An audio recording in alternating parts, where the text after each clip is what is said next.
Sapiencia Digital, el enfoque distinto y análisis profundo sobre la actualidad en México y el mundo.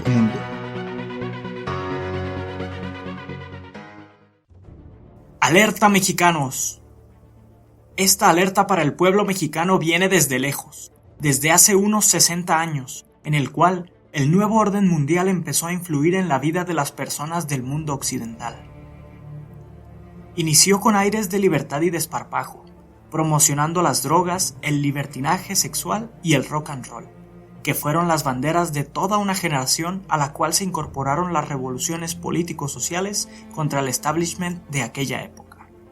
Era un desafío al poder y al orden, acuñando prototipos que aún perduran como el rebelde sin causa y el open mind, encarnándose en movimientos como el existencialismo, los hippies, la psicodelia con tintes orientales, presentes en el vegetarianismo, el pacifismo y las minifaldas.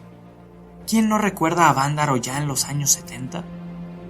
Junto a toda esta inversión de los valores sociales se empieza a adoptar y promocionar el divorcio, y en este tema se vuelcan la literatura y el cine tratando de justificar esta aberración conyugal.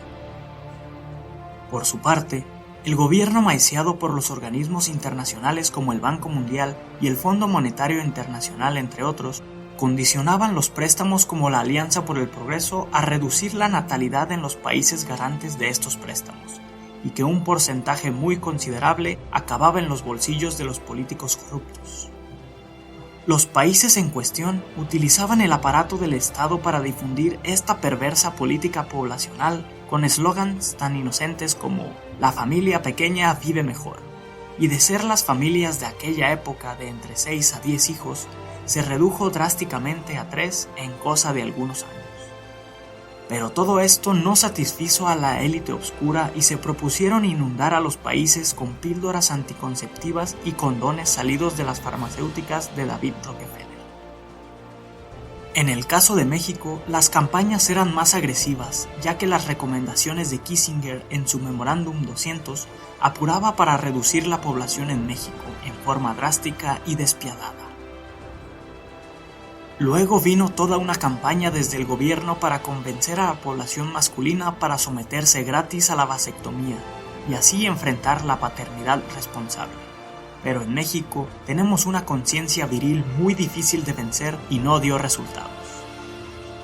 Luego optaron por tratar de controlar la población y reducirla en lo oscurito, engañando a los derechohabientes del sistema de salud, y se soltó una epidemia de cesáreas para todas aquellas mujeres embarazadas.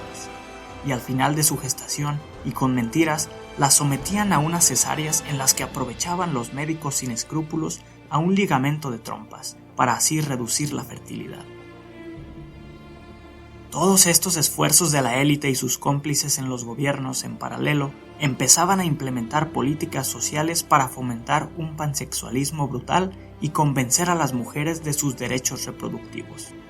Aunado a una política educativa impregnada de marxismo, habían creado los cimientos de la ideología de género contenida en la reingeniería social. Después de esto, la sociedad estaba preparada y despojada de los valores cristianos para la siguiente etapa: fomentar la ideología de género dando rienda suelta a todas las perversiones sexuales de las que son capaces estas ideologías y filosofías sociales para destruir a la misma. En este renglón, la jerarquía católica guardiana de la moral se le durmió el gallo y tardaron en reaccionar, y cuando quisieron ellos mismos ya estaban infeccionados de estas doctrinas y se les fue en puras polémicas teológicas que no pudieron frenar esta destrucción de la moral cristiana, conformándose con la situación y en algunos casos hasta apoyando. Ahora vemos a grupos de hombres metrosexuales con los mismos cuidados y modas de las mujeres, a los gays que con orgullo y sin recato alguno ofenden las buenas costumbres. No conformes, la ideología de género ha explorado descaradamente los confines de la depravación y ha propagado sin ninguna cortapisa y con el apoyo del gobierno todas las variantes en su imaginación de las manías y desviaciones sexuales, ya no vistas como tal, sino ahora vistas como una conducta normal y digna de ser protegida por el Estado. Toda esta inclinación artificial hacia estos desvíos de la personalidad sexual ahora son políticas de Estado y son protegidas por la Constitución.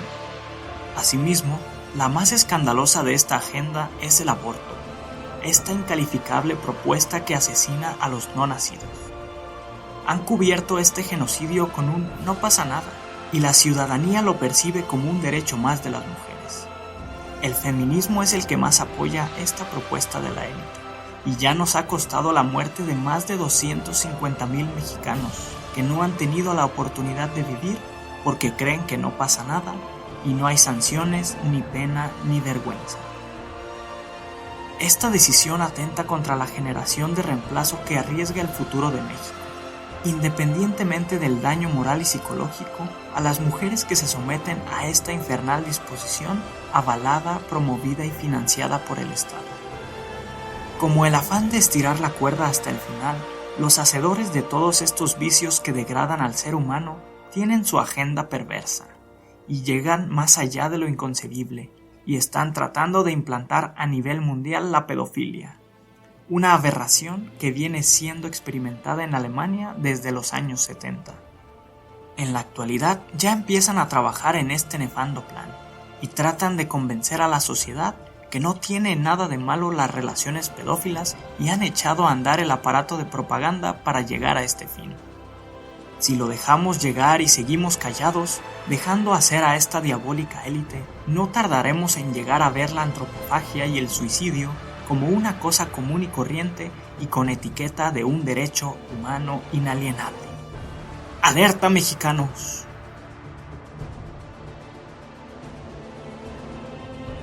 Descubre más contenido en nuestra página web www.sapientia.org.mx.